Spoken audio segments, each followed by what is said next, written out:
Football is back, and Underdog is the best place to make picks and win money all season long. Playing on Underdog is easy. Just pick whether your favorite players will go higher or lower on stats like touchdowns, receiving yards, interceptions, and more. Get your picks right and you can win up to 5,000 times your cash. You can play with as little as $1. Download the app today and sign up with promo code SPORTS365 to score $50 in bonus funds when you play your first $5. That's promo code SPORTS365. Millions of fans have already won billions making picks on Underdog. Will you be next? Underdog. Make picks. Win money.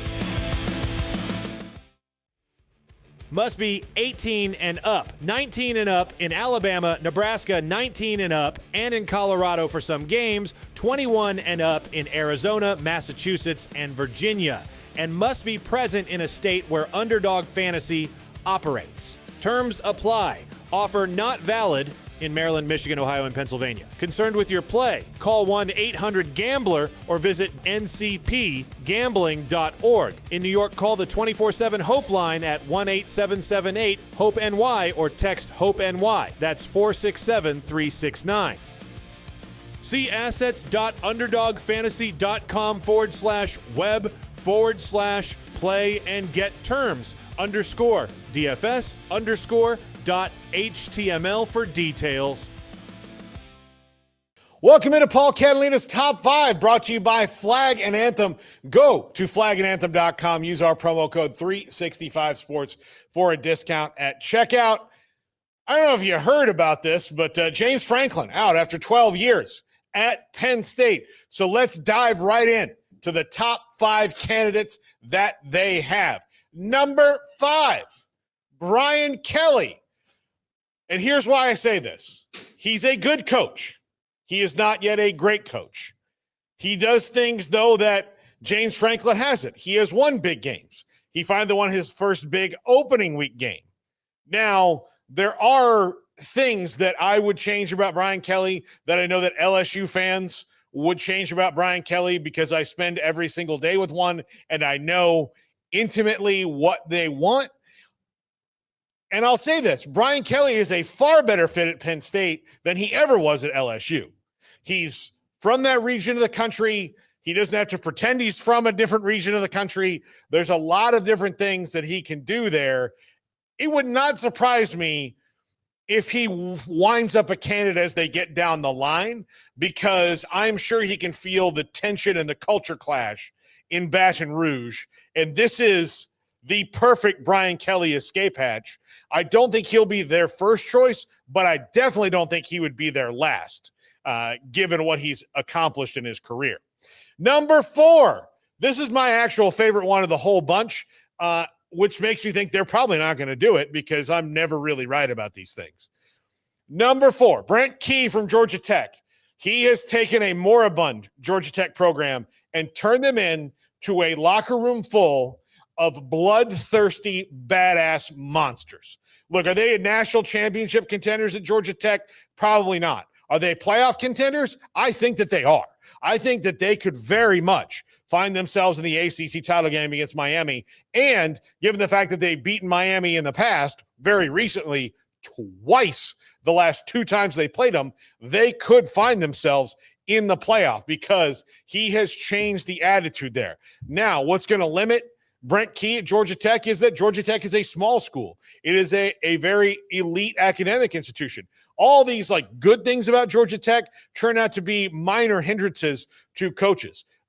If he's going to stay in the ACC, then he needs to be at one of the bigger boy schools if he's really going to progress consistently over and over and over again to that level. But he's got Georgia Tech at a consistently good level. He is clearly a program builder, and he is someone I would want running my college football team. But let's just say the Brian Kelly scenario happens. Wouldn't you rather have Brent Key if you're LSU than some of the other guys out there? Yes. So being that he's from the South, he's probably a better fit for some of the other jobs that might be open now or might come open in the future. Please don't hire him, Florida Gators. Number 3, Eli Drinkwitz. he is going to come up for a lot of jobs. And look, Missouri is a great job. I think Florida's going to want him because he's routinely beaten them. I think Penn State's going to want him because he is innovative and different and not afraid. He's kind of everything that James Franklin is not, right? And so but also all the things the good things that he is. He's consistent. He's good. He builds winners. Those things happen. And look, how do you get from Mizzou, which is an SEC school and not a top tier SEC job, but one of the better ones in the second level? Like, how do you get them out of that job? Well, you've got to find a school that cares more about football. Now, Mizzou has got a great fan base for pretty much every sport that they have, but you want to find a school that cares more about football than yours? It's probably Penn State in most cases. Like, they are football centric at Penn State and volleyball, but football centric at Penn State. Absolutely. When's the last time you heard about Penn State basketball or baseball or anything like that? This is a football school. And if you don't believe me, look at all the things they've turned their cheek at to make sure that football continues to roll. That's all I'm going to mention about that, and it's veiled. Number 2, Matt Rhule. Look, he is an alum. He is a builder. We know that. But the negative, and there's only one negative to Matt Rhule going to Penn State, is you fired James Franklin because A, he can't win the big game, and B, you're tired of him. I mean, those two things in whatever. But the reason is the reason. These 2 losses that just happened, okay, UCLA, Northwestern, that's bad. But happening after the Oregon game, you realize you've probably taken it as far as you can go. But Matt Rhule also has not won those games, is 0 for 17 in his career against the AP top 20, top 10.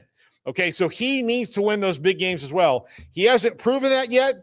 I think he should stay where he is because it appears Nebraska's got a good thing going, and that's a place that also cares a lot. Penn State, obviously, a little bit bigger when it comes to that recent success, but the pull of the alma mater and the pull of the relationship with the athletic director could be too much. And I wouldn't blame him if he took it. It's his dream job.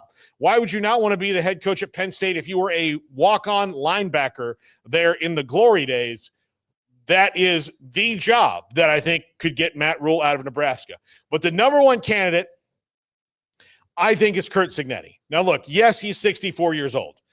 But I do think he's got a decade left in him of coaching before he's done because he waited a long time to be a head coach. He left Nick Saban's staff and then worked his way up, successful every step along the way. And he's got Indiana, a school that didn't know that footballs were oblong until 2024. For God's sakes, beating Oregon at Autzen Stadium. That is a coach. And that is someone who knows how to win the big game. And that is someone who fits what you're doing. And that is also someone in the conference that you can, if you're Penn State, and I promise you, Penn State fans look down their nose at Indiana even still, and right now are looking at them with a tremendous amount of jealousy. Curt Cignetti is the best choice for Penn State right now. And think about it this way. You're not making 20-year hires in coaching anymore. They make too much money. You're thinking about a decade hire. If Curt Cignetti is at Penn State for a decade, they're going to have some playoff wins. I promise you that. This is the top 5. Coming up, the Carnival.